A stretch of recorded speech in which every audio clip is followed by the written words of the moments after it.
¿Qué va a pasar con el presidente de la Suprema Corte de Justicia de la Nación?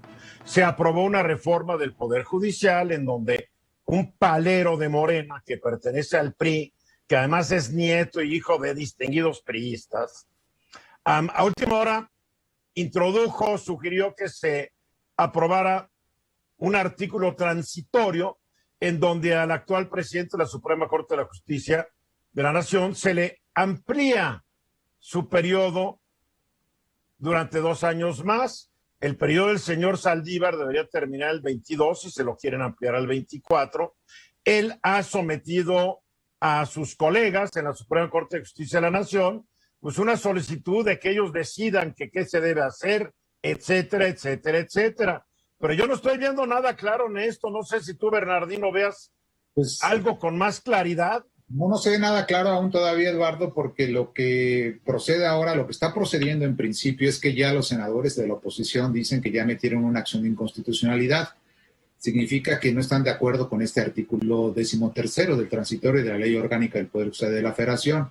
Y en ese sentido, se ha mencionado en esta semana también que la Corte, uno de los ministros, Fernando Franco, ya aceptó a trámite este procedimiento. No significa que lo vaya a aceptar como tal, es decir, que vaya a resolver a favor o en contra. Primero tienen que ver si efectivamente procede, si hay elementos, si hay argumentos, si hay fundamentos, etcétera, etcétera, pero también se le pide a las partes, en este caso al Poder Legislativo, si han cumplido con todos los trámites, entre ellos el proceso legislativo, si pasaron todas las etapas legislativas para aprobar esta reforma a la ley orgánica y a su adicción que hubo en el 13º en ese sentido. Entonces, ahorita está en esa parte, Eduardo, y habría que ver porque también dicen que los diputados están preparando otra acción de inconstitucionalidad en ese sentido. Entonces, quizás la Corte... Los diputados de la oposición, obviamente. De la oposición, por supuesto, reciban en su momento algún otro tipo de acción de inconstitucionalidad en ese sentido. A ver, pero aquí tenemos dos cosas, acciones de inconstitucionalidad por un lado de los legisladores, pero por el otro lado el ministro Saldívar le mandó a los otros ministros pues un proyecto para que ellos lo determinen y por mayoría de votos simple se apruebe o se deseche este artículo 13 transitorio. No, es que ellos muchas veces cuando son urgentes los asuntos de interés, digamos, nacional, como es en este caso, por sobre todas las cosas, lo someten a consideración si le dan un trámite preferente, pero de acuerdo a la ley, de alguna manera tampoco dice que si debe de ser preferente o no cada asunto que se presente en ese sentido. Simplemente es una carta que se les presenta a los propios ministros para que sometan a su consideración si va a ser preferente o no este asunto. Ese es el primer elemento que desechan en ese sentido. Sin embargo, por la importancia, por la relevancia del asunto, sí se necesita tomar en consideración esta característica para que pueda proceder de manera inmediata la resolución en ese sentido y darle certeza a la independencia del Poder Judicial en ese elemento. También por ahí en la semana se dice que un ciudadano sometió el amparo, ¿no?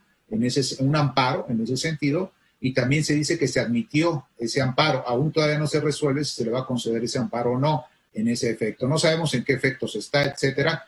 Se menciona que hasta el mes de agosto vendrá una primera audiencia que se conoce en materia de amparo, audiencia constitucional, para ver si efectivamente se le concede o no ese amparo a ese ciudadano. Entonces, ahorita están iniciándose las etapas jurídicas para ver si efectivamente es inconstitucional o no. Si me preguntaran, o yo, desde mi punto de vista, Eduardo, yo considero que es inconstitucional, ¿no? El presidente de la Suprema Corte de Justicia de la Nación tiene un periodo de 4 años y así lo determina la Constitución. Es muy clara la Constitución, no hay manera de interpretar más allá ni más acá. Y otra de las características en ese sentido, el presidente de la Corte, que yo no he visto en este procedimiento, Eduardo, tiene que excusarse del asunto porque es directamente hacia su persona, es decir, no puede discutir, ni aprobar, ni sancionar, ni hablar respecto a, ya con los ministros, a favor o en contra de esta ley. Él se tiene que excusar en el momento que esté discutiéndose este asunto, ¿no? Con los ministros. Muy bien. No hay que olvidar que el presidente López Obrador ha dicho que el único de los 11 ministros de la Suprema Corte capaz de llevar una reforma y purificar el Poder Judicial es el ministro Saldívar, y lo ha dejado entender. Los otros 10 no sirven. Son tal vez igual de corruptos los que siempre hubo antes. Y se olvida que dentro de esos otros 10 hay 3 que él ya mandó a la Corte, ¿no?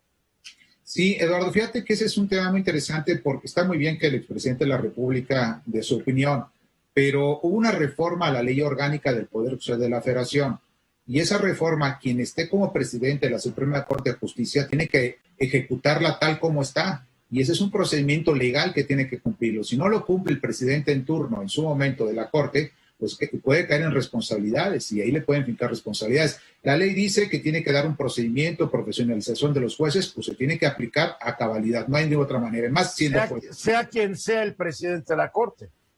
Yo creo que sí, Eduardo. No, pero mejor dicho sí, porque así la ley lo determina. Claro, ya. A ver, Venus. Sí, esto es un caso del caudillismo, o sea, el presidente dice, yo soy el único que puede transformar al país. Y dice, es el ministro Saldívar el único, o sea, es un caudillismo del Poder Judicial, es el único que podría implementar esta reforma judicial, porque todos los demás no sirven, lo cual es descalificarlos, es aplastarlos, es humillarlos. Es realmente es insultarlos. Es humillarlos públicamente, porque, o sea, toda la nación estamos pendientes y la gente que sigue al presidente verdaderamente cree que los otros 10 no sirven y son unos zampones, lo cual no es cierto. Como tú dices, hay 3 que él propuso y yo pienso que esto debe ser institucional. O sea que el presidente propuso a 3 zampones. Caeríamos en esa disyuntiva, ¿no? Esto debe ser institucional, o sea, la transformación del país o la vida pública del país debe seguir. Pero no olvidemos que tenemos un presidente que ha dicho que por encima de las leyes está la justicia. ¿Cuál justicia? Pues tal es la de él y no lo de los demás. No lo sabemos. Juan. Desde que se hizo aquella consulta para juzgar a los expresidentes. No se ha hecho, se va a hacer el 1 de agosto. Se va a hacer el primer, sí, perdón, desde que se hizo el planteamiento de la consulta. La Corte, yo creo que con mucha inteligencia cambió la pregunta y la convirtió en un galimatías que por supuesto no cumple con lo que quería el presidente. Segundo, cuando se hace este artículo transitorio, me queda claro que fue una instrucción al Congreso, dictada por el propio presidente. Ahora bien, yo creo que el ministro Saldívar, en una gran jugada, lo somete a la consulta de los ministros para que ellos digan que es inconstitucional y él pueda voltear y decirle al presidente, ¿qué crees? Pero aquí el problema, Juan, y que me corrijan los abogados aquí presentes, es que también se le tiene que dar trámite a la acción de inconstitucionalidad que están presentando los legisladores. No basta con la primera. Mónica. Creo que este manejo político que está haciendo el presidente de la República con respecto al Poder Judicial no solamente es peligroso, es improcedente. En términos de perspectiva de lo que va a pasar, los ministros de la Corte no van a declarar constitucional este tema. Si no, sería darse un balazo en el pie y no pueden dárselo. Sería el acabose del Poder Judicial. Entonces, en términos reales, yo creo que pase lo que pase, los ministros van a proteger al Poder Judicial. Es lo único racional que pueden hacer. Ojalá, Venus. Yo he platicado con muchos abogados especialistas en derecho constitucional, con Bernardino, con ustedes. No conozco un especialista en derecho constitucional que diga que tal intentona de extender o reelegir al ministro, como ustedes quieran, Saldívar, es constitucional. Todos están de acuerdo de manera unánime en que es que sería una arbitrariedad del tamaño del país, así de grande. Bueno, es tan anticonstitucional que, sin ser abogado, yo sé que nada en la Constitución dice que el periodo para el que es electo el presidente de la Suprema Corte es prorrogable. En ningún lugar se dice, punto. Como tampoco dice que el presidente de la República podrá tener 1 año o 2 prorrogables. No existe eso. No. ¿O me equivoco?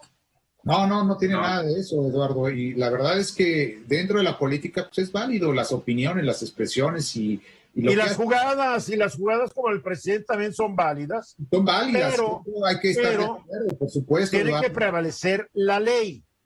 Por supuesto, esa es parte de la política, pero otra cosa es, sin duda, la independencia de los poderes públicos, el Ejecutivo, claro, el Legislativo, Judicial. A ver, una pregunta rápidamente, dinos al corte. Mencionó Juan sobre la consulta del 1 de agosto. Yo ya declaré que no voy a participar porque no me presto a un juego, ya no a manipulación. De ustedes 4, ¿alguien piensa ir a participar el primero de agosto? La verdad es que por ley se va a hacer la consulta popular en lo personal. Nadie me obliga a participar. Nadie te obliga a hacerlo, pero es parte de un y el derecho. presidente necesita el 40% mínimo del padrón que participe. No me presto a juegos. Creo que aquí nadie se presta al juego. Ni Mónica, ni Juan, ni tú, Bernardino, ni Venus. No. Que gane. Bueno, pues así están las cosas, Eduardo. Vamos a ver este procedimiento jurídico en qué termina con los ministros de la Corte. Esta fue una producción de Grupo Fórmula. Encuentra más contenido como este en radioformula.mx.